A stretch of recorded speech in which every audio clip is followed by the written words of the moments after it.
Right now, within arm's reach, there is probably something you can drink from. A cup, a glass, a bottle, a mug with a handle. You do not even think about it. You are thirsty. You reach for a container, you pour, you drink. It is one of the most ordinary things a person can do. Now take all of it away. No cup, no glass, no bottle, no mug, no pottery, no metal, no plastic. None of it invented yet. You are standing in the ancient world. The sun is high, your throat is dry, and there is water right in front of you. How do you get it from there into you? And it is not only about you. Picture a small band walking through dry country. A mother with a baby on her hip, an old man whose legs are failing, a hunter nursing a wound. The nearest water might be a long, hard walk away. Getting a drink from the world into a human body, again and again for every one of them, was a daily puzzle that never once stopped. Solve it well, and the group thrived. Solve it badly, and people could die of something as simple as thirst. It sounds like the simplest question in the world, but the answer is a quiet tour through tens of thousands of years of human cleverness. And part of it is hiding in your kitchen cupboard right now. Let's go back to before the cup start with the very first drinking vessel every human being has ever owned. You still have it? Look down at your hands. Cup your two palms together, press the fingers tight, and you have made a shallow little bowl. Dip it into a stream, lift it fast, and you can carry a mouthful of water up to your lips before it all drains away. It is clumsy, it leaks, and it holds almost nothing. But it is always with you, it never breaks, and it costs nothing at all. For millions of years, long before any tool existed, cupped hands were simply how our ancestors drank. Children learned it as toddlers, the way you once learned to hold a spoon. Long before they could hunt or gather, they could kneel at the water and lift a drink to their own mouths. It was the very first tool a human ever mastered. Think of the very first drink of the day. You wake with a dry mouth, the light barely up, and you make your way down to the water's edge. No tap, no glass waiting on a bedside table, just you, the cold stream, and two hands to lift it. That was how nearly every human morning began for a very, very long time. And honestly, a lot of the time, they did not even bother with that. If you are already kneeling at the edge of a cool stream, why lift the water at all? You just lower your face to the surface and drink straight from it. The same way every other animal on Earth does. No vessel needed. The stream itself is the cup. But drinking face down in the water has its problems. You cannot do it standing up. You cannot carry any of it away with you. And you have to walk all the way to the water every single time you are thirsty. So the moment early people wanted to bring a drink to someone else, a sick child, an injured hunter, an old woman resting in the shade, they needed something to hold it in. And they found their first real cups not by building them, but simply by looking around. The world is full of things that are already exactly the right shape. You just have to notice them. Look up into the trees. A big, broad leaf can be folded, in a few seconds, into a neat little cone that holds water beautifully. Curl it, pinch the bottom, and you have a cup that took no craft and no time to make. And when it wears out, you just drop it and fold a fresh one. People across the whole planet, in forests everywhere, drank from folded leaves. It may well be the most widely used cup in all of human history, and every single one of them has long since rotted away into nothing.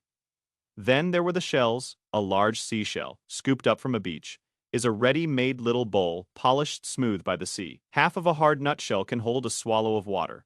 A coconut split open is a cup with the drink already inside it. Anything the world left naturally hollow was treated as a gift, and some of those gifts were spectacular. In the dry lands of southern Africa, people discovered that the egg of an ostrich was a small miracle. It is huge, its shell is thick and strong, and once you drill a single neat hole in the top and empty it out, you are left with a hard, sealed, natural flask. People carved and decorated these eggshell containers with careful patterns, and archaeologists have found ones that are around 60,000 years old. 60,000 years ago, someone was drinking from a decorated ostrich egg, a water bottle far, far older than farming or writing or cities. Nature had another bottle waiting too, and this one almost grew into the shape on purpose: the gourd. A gourd is a hard-skinned fruit, a cousin of the pumpkin, that dries out into a tough, hollow, waterproof shell. Scoop out the insides, let it harden in the sun, and you have a naturally formed bottle, often complete with a narrow neck at the top. Humans loved the gourd so much that they carried it everywhere and planted it wherever they traveled. It became one of the very first plants people ever grew on purpose. Not for food, but simply to drink from.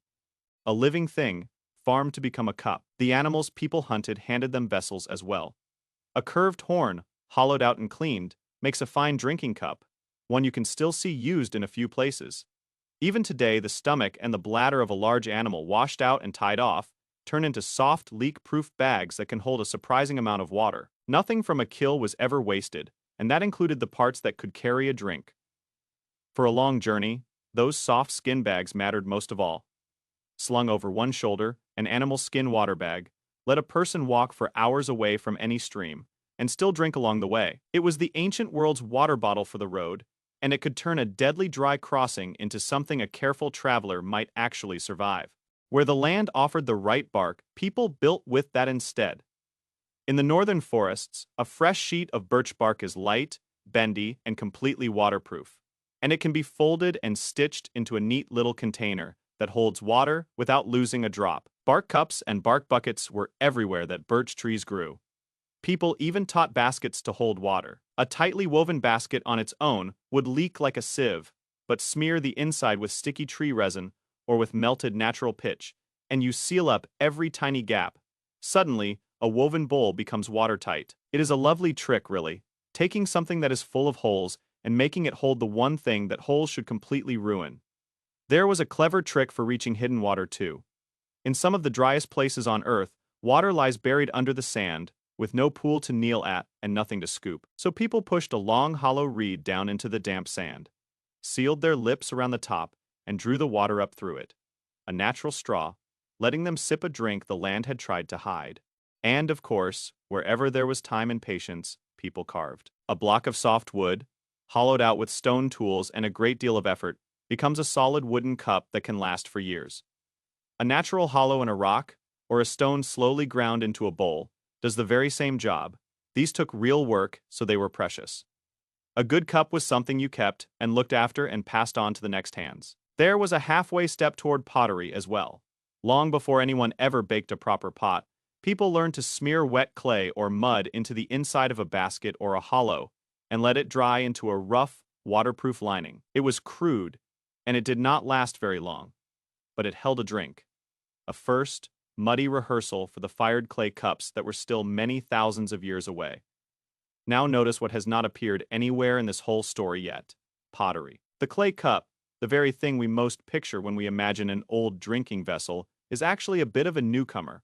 For the overwhelming majority of human existence, there was no fired clay at all. Learning to shape wet mud and bake it hard into a waterproof pot was a genuinely enormous invention.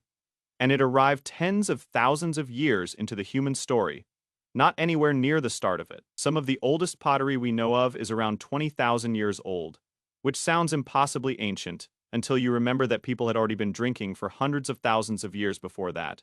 So for almost the entire span of human history, the cup was not a manufactured object at all.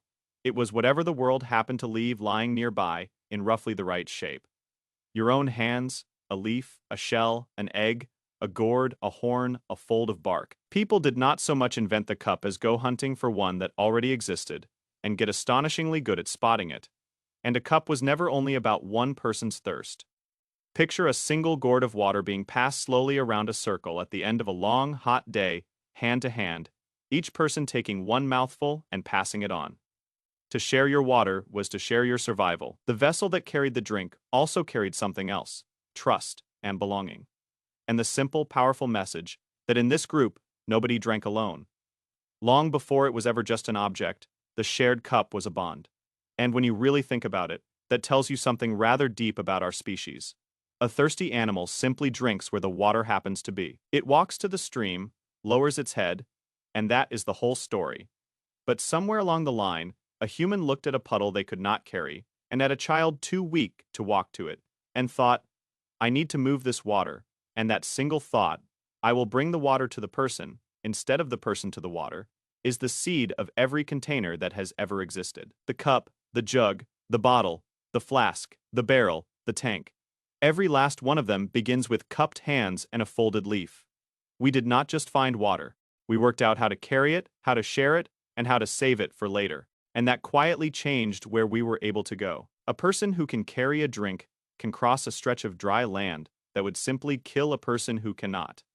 The humble cup in its very first leaky forms, slowly widened the entire map of where human beings could survive. So look again at the mug on your desk or the bottle in your bag. It feels like the most basic object imaginable, barely worth a moment's thought.